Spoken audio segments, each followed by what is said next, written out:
Fala comigo, pessoal, beleza? J. Ramalho passando por aqui, não para tomar o seu tempo, prometo que eu vou ser o mais breve possível, mas eu preciso contribuir para esse assunto que está em alta no momento, que é o posicionamento da Igreja de Cristo contra a identidade, a ideologia de gênero e todas as suas práticas. Nós temos percebido e temos visto pastores se posicionando de forma firme, sendo perseguidos.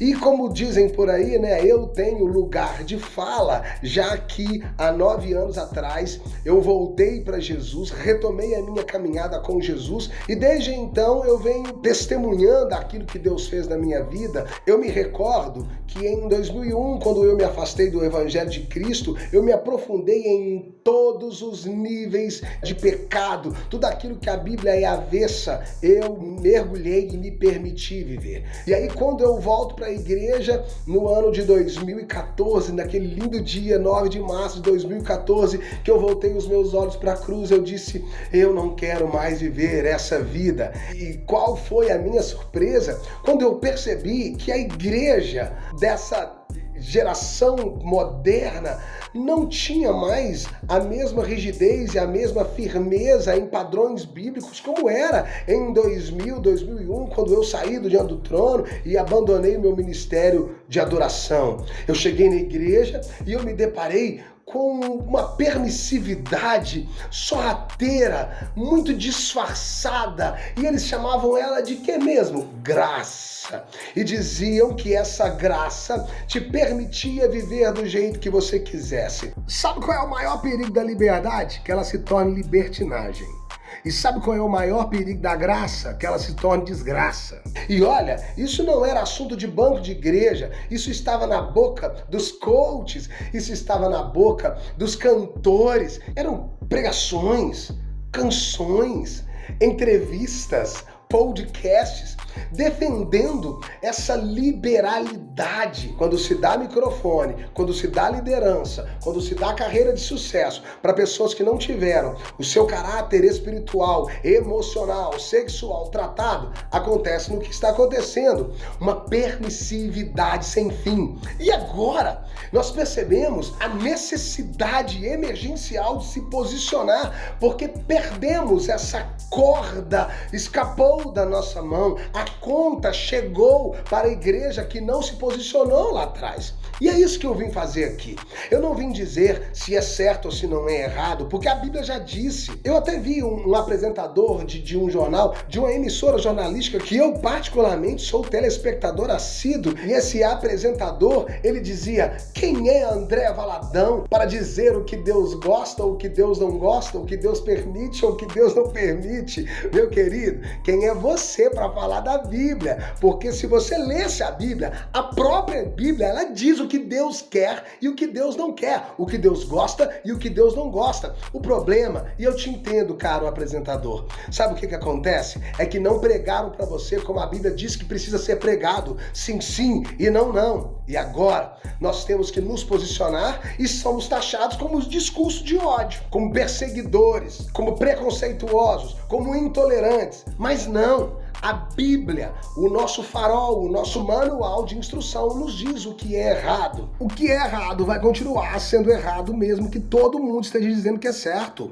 Melhor, biblicamente, o que é pecado vai continuar sendo pecado mesmo que o governo libere, mesmo que a sua família libere. E não adianta usar palavras bonitas, a oratória bem colocada. Eu assisti um vídeo do cantor aí que se assumiu homossexual. Vendo o vídeo dele me fez lembrar quando eu me desviei em 2001, quando eu saí do diante do trono e eu também me assumi e eu tinha teorias, cara, eu tinha frases, eu tinha pensamentos, eu tinha argumentos que eu me assentava com pessoas firmes em suas convicções e eu as convencia. Eu vi muito de mim nesse menino, inclusive eu tinha a mesma idade que ele tem hoje. Muito inteligente, muito perspicaz, muito pontual, muito cirúrgico, mas eu me recordo que as minhas teses, as minhas teorias, elas eram boas para quem ouvia e até convencia. Mas quando eu deitava a minha cabeça no travesseiro, eu sabia que eu estava mentindo para os outros e mentindo para mim mesmo. E agora, diante dessa situação, desse depoimento desse menino aí, não tem como negar, ele é um grande artista, o menino é bom, inteligente, um poeta. Sempre escreveu muito bem sobre ele, sobre as dores dele. O problema é que abriram os altares para que as canções sobre as dores dele se tornassem hinos oficiais do cristianismo, sendo que eles não eram cristianismo. Acho que ele tem uma música que é cristocêntrica, que fala sobre Deus, que eu inclusive fiz um cover dessa canção, só uma, o resto tudo era sobre o que ele estava lutando, sobre as dores, sobre as dificuldades dele. Mais uma prova de pessoa que não tinha estrutura emocional, espiritual, para ter o microfone na mão. E a igreja das últimas décadas fez isso, abriu os seus altares sem critérios, sem um conhecimento de quem é que está acessando lideranças, quem está tendo poder de fala. E tem muita gente que vai ficar com raiva de mim, mas grande parte disso é por causa do mercantilismo.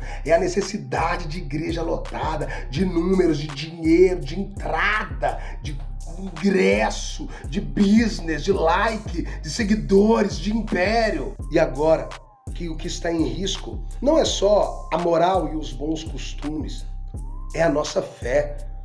São os nossos filhos, estão tocando nas nossas crianças, estão querendo rasgar a nossa Bíblia, estão querendo nos roubar o direito de exercermos a fé em Cristo Jesus através da Bíblia, dizendo: Jesus é amor, Deus é amor, Ele ama a todos. Meu querido, acredite, Ele ama a todos, mas Ele não ama tudo. Ele aceita todos, mas Ele não aceita tudo. E não adianta você dizer, não existe um relato no Novo Testamento de Jesus falando sobre a homossexualidade. Claro que não existe.